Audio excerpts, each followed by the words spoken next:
কোথায় জুলমি দিদি? আরজি করার সময় ফায়দা তোলার জন্য বেশ মাঠে নেমে পড়েছিল। বাঙালিদের উপর জুলুম হচ্ছে।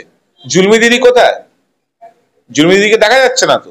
একটা মেয়ে, ওরা তৃণমূল ছাত্র পরিষদটা করতো, তাকে সুযোগ দিয়েছিল মমতা দি। যেরকম মমতা দি বলে আমার 3টে প্রজন্ম 4টে প্রজন্ম রেডি, এইভাবেই তো রেডি, সুযোগ দেয় বলে।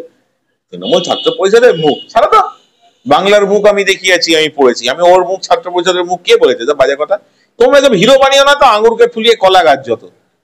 কেন কেন কেন একটা বিরোধিতা নিয়ে? সাংস্কৃতিক বিরাট প্রতিবাদী, বিরাট বিপ্লবী। আরজি করার সময় ফায়দা তোলার জন্য বেশ মাঠে নেমে পড়েছিল।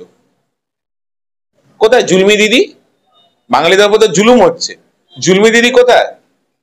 জুলমি দিদিকে দেখা যাচ্ছে না তো। যত সব বাঙালিদের উপর যে অত্যাচার হচ্ছে বিভিন্ন রাজ্যে, পুশব্যাক হচ্ছে, এটা নিয়ে একটা শর্ট ফিল্ম হোক। রেহাই চাইছি বাবা, আমি আর কিচ্ছু চাইছি না, এই টপিকটা থেকে রেহাই চাইছি বাবা। আরে ঝাড়গ্রামের ছেলেটা সাইকেল চালিয়ে চালিয়ে আমাদের পাড়া আমাদের সমাধান করছে।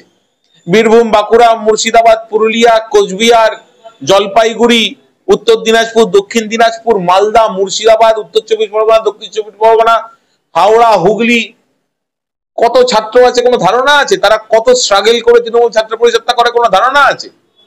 মঞ্চে তো 100, 150, 200 নেতা থাকে। এই যে শয়ে শয়ে হাজারে হাজারে লক্ষ লক্ষ লোকজন ভরায়, তারা তৃণমূল ছাত্র পরিষদ। মঞ্চে আমি আছি, যে নেতা আছে, সেটা কোনো ইস্যুই না। কর্মীদের দল, এটা তৃণমূলের দল, তৃণমূল স্তরের লোকেদের দল। কে হরিদাস পাল?